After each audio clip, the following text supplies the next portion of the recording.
कोल्हापूर जिल्ह्यातील काही महत्त्वाच्या बातम्या आता आपण थोडक्यात पाहणार आहोत। त्यासाठी पाहूया संक्षिप्त बातम्या अर्थात फास्ट न्यूज।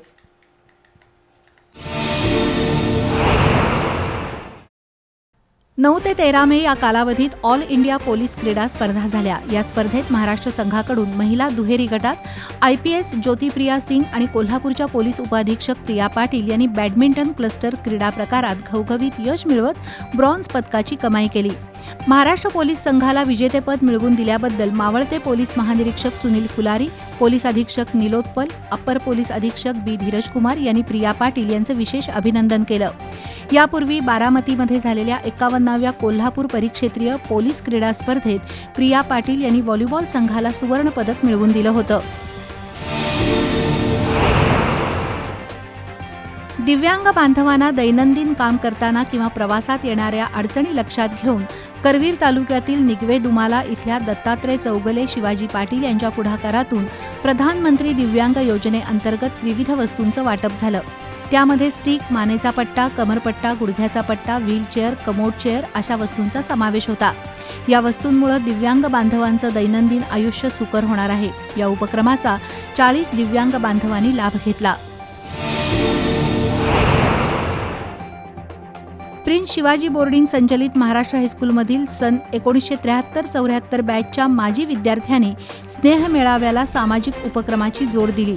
त्यातून पंचगंगा स्मशानभूमीला 10,000 शेणी दान करण्यात आल्या। तसंच कोल्हापुरातील काही गतिमंद मुलांच्या शाळांनाही मदत करण्यात आली। त्यामध्ये शिवाजी जाधव, किशोर पारखे, संजय मंडलिक, कैलास माने, रवींद्र साळुंखे सहभागी झाले होते।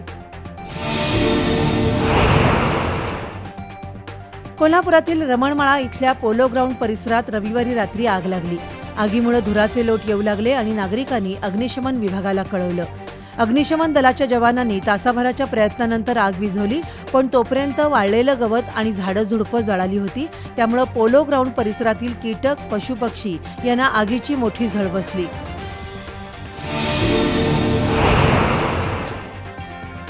उन्हाळ्याच्या सुट्टीत पोहायला शिकणाऱ्यांची संख्या मोठी असते, त्यामुळे महापालिकेच्या मालकीचे जलतरण तलाव खुले असावेत।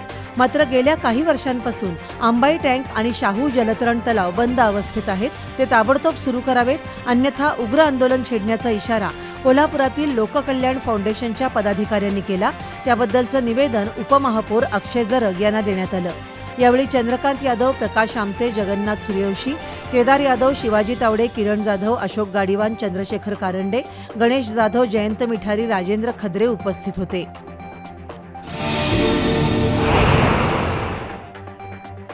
ट्रान्सपोर्ट अँड डॉक वर्कर्स युनियनच्या नेतृत्वाखाली जिल्हाधिकारी कार्यालयासमोर धरणं आंदोलन करण्यात आलं। शासकीय धान्य गोदामातील धान्याची वाहतूक करणाऱ्या हमालांना माथाडी कामगार कायद्याचे लाभ मिळावेत। नोंदीत माथाडी कामगारांशिवाय अन्य कोणालाही धान्य गोदामातील हमालीची कामं देऊ नयेत। माथाडी कामगारांचं वेतन ठरवण्याचा अधिकार माथाडी मंडळाकडे कायम ठेवावा। वेतनाच्या सरासरीनुसार मासिक पगार मिळावा यासह अन्य मागण्यांकडे लक्ष वेधण्यासाठी आंदोलन करण्यात आलं। कोल्हापूर रेल्वे स्थानकावर महापालिका आणि रेल्वे विभाग यांच्या वतीनं पादचारी पूल उभारण्यात येणार आहे। त्यासाठी 3,88,69,000 रुपये खर्च आहे। केंद्र आणि राज्य शासनानं आपला हिस्सा उचलला आहे, पण पुरेशा निधीअभावी या पुलाचं काम रेंगाळलंय। अशावेळी जिल्हाध्यक्ष विजय जाधव यांच्यासह भाजप कार्यकर्त्यांनी निवासी उपजिल्हाधिकारी गजानन गुरव यांची भेट घेतली। रेल्वे स्थानकावरील पादचारी पुलाच्या पूर्ततेसाठी जिल्हा नियोजन समितीकडून 73 लाख रुपयांची तरतूद व्हावी अशी मागणी करण्यात आली। यावेळी राहुल चिकोडे, अप्पा लाड, प्रवीण उल्पे, मंगला निपाणीकर, गणेश देसाई, दिग्विजय कालेकर, शिवनाथ बियाणी, अनिल कामत यांच्यासह कार्यकर्ते उपस्थित होते। इचलकरंजी शहरासाठी मंजूर असलेल्या सुळकुड पाणी योजनेची अंमलबजावणी व्हावी यासाठी नागरिकांकडून वारंवार पाठपुरावा होतोय, पण महापालिका आणि महसूल प्रशासनाचं दुर्लक्ष आहे। त्यामुळे दिव्यांग कल्याण सेवा संस्थेचे अध्यक्ष अनिल पाटील यांनी आत्मदहनाचा इशारा दिला होता। हे आंदोलन स्थगित करून इचलकरंजीतील प्रांत कार्यालयासमोर वेगळंच आंदोलन झालं। थेट साडी, खण, नारळ आणि बांगड्यांचा आहेर देऊन निष्क्रिय प्रशासनाच्या विरोधात घोषणाबाजी करून निषेध करण्यात आला।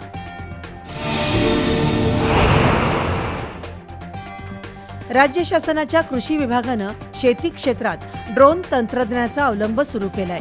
शेती आणि शेतकऱ्यांसाठी हे तंत्रज्ञान उपयुक्त आहे अशी माहिती ड्रोन उद्योजक मयुरेश कोराणे, विक्रम पाटील यांच्यासह अन्य उद्योजकांनी दिली. मात्र काही बोगस आणि बनावट कंपन्या शेतकऱ्यांची दिशाभूल करतायत.